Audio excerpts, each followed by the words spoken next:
قالت الاعراب آمنا قل لم تؤمنوا، پلس کا انکار ہو گیا نا، ایمان تو نہیں ہے تمہارے اندر.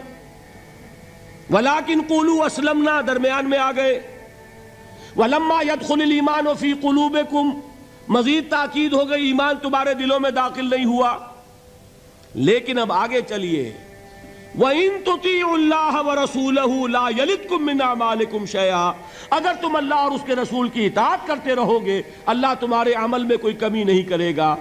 اس سے ثابت ہو گیا منافق بھی نہیں، اس لیے کہ منافق کا کوئی عمل قبول نہیں. منافق تو وہ مائنس ویلیو ہے، اس کے ساتھ کوئی نیکی قبول ہو نہیں سکتی. کیا عبداللہ ابن ابی کی نمازیں قبول ہوئیں؟ اگرچہ وہ نماز حضور کی امامت میں ادا کی جا رہی ہے، لیکن کیا اس کی نماز قبول ہو سکتی تھی؟ وہ آپ کو یاد ہوگا واقعہ، جب مرا ہے وہ شخص رئیس المنافقین عبداللہ ابن ابی، اس کے بیٹے ہیں عبداللہ ابن ابی، وہ مومن صادق، نوجوان نہایت صالح. اب ایک سعادت مند بیٹے کو تو باپ سے محبت ہوگی کہ نہیں ہوگی؟ وہ بیٹا حاضر ہوتا ہے حضور کی خدمت میں، حضور میرے والد کا انتقال ہو گیا، آپ اپنا کرتا عنایت فرما دیجئے تاکہ میں اس کو کفن دوں. حضور نے سوچا اور کرتا اتار کے دے دیا. حضرت عمر کھڑے ہو گئے، وہ تو تھے نا، ان کا جلال اور ضبط نہیں کر سکتے تھے، ان کا وہ انداز تھا جو حضرت موسیٰ کا تھا. حضرت خضر کو 3 دفعہ ٹوکا کہ نہیں، یہ کیا کیا تم نے؟ بغیر کسی جرم کے اس بچے کو ختم کر دیا. یہ کیا کیا تم نے؟ کشتی کو تم نے توڑ دیا، مارو گے ان کو جو اس کے اندر سوار ہیں. یہ کیا کیا؟ یہ دیوار سیدھی کر دی. یہ بدبخت انہوں نے ہمیں کھانے کو بھی نہیں دیا اور ان کی دیوار سیدھی کر رہے ہیں. تو حضرت موسیٰ علیہ السلام خاموش نہیں رہ سکتے تھے. انک لن تستطیع معی صبرا، یہی معاملہ حضرت عمر فاروق کا تھا. کھڑے ہو گئے، حضور کیا کر رہے ہیں؟ اس دشمن خدا کو آپ اپنا کرتا دے رہے ہیں؟ اس نے یہ کیا، اس نے یہ کیا، اس نے یہ کیا. حضور مسکرا کر فرماتے ہیں عمر، میرا کرتا اسے اللہ کے عذاب سے نہیں بچا سکے گا. کبھی سنا آپ نے؟ لیکن ایک ہے مروت، ایک ہے شرافت. اس نیک اور صالح نوجوان نے آ کر مجھ سے ایک بات کہی، مجھ سے سوال کیا نا، کیا میری شرافت اور مروت اسے گوارا کر سکتی ہے کہ اس کا ہاتھ میں خالی لوٹا دوں؟ لیکن یہ نہیں کہ میرا کرتا اسے عذاب سے بچا لے گا.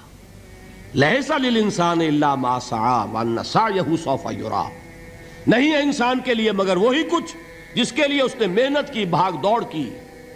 جو کمائی کی ہے وہی ملے گا، اور جو کمائی ہے وہ ضائع نہیں کی جائے گی، وہ دکھا دی جائے گی، یہ ہے تمہاری کمائی. تو انسان کا معاملہ تو عمل سے ہے نا.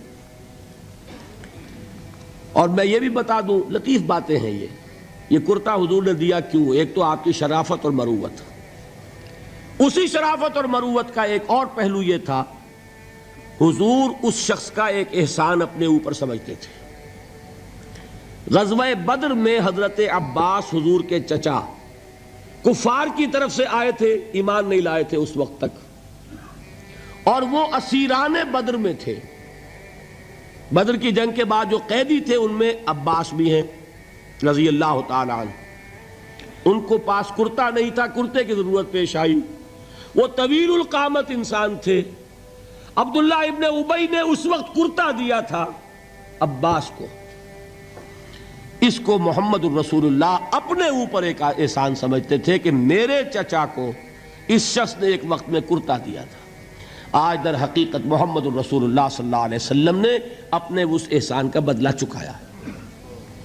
بہرحال بات جو ہو رہی تھی اس کو سمجھیے. منافق اندر جو کچھ ہے وہ ہے اور اللہ جانتا ہے.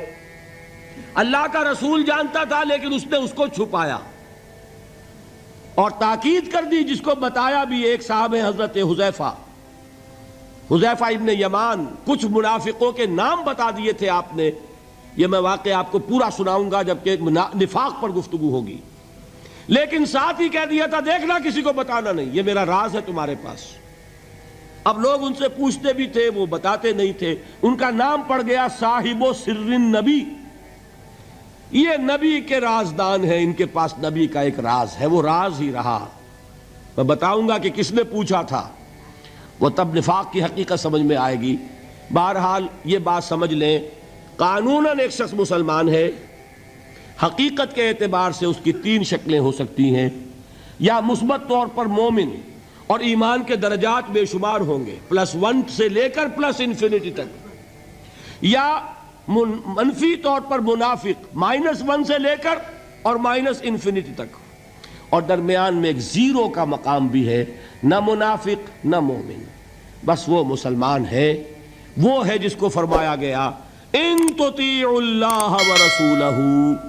دیکھو ایمان تو تمہارے دلوں میں نہیں ہے، لیکن اگر تم اطاعت کرتے رہو گے اللہ کی اور اس کے رسول کی، اس حالت میں لا یلدکم من اعمالکم شیئا، اللہ تمہارے اعمال میں کوئی کمی نہیں کرے گا، اس کے اجر و ثواب سے تمہیں محروم نہیں رکھے گا۔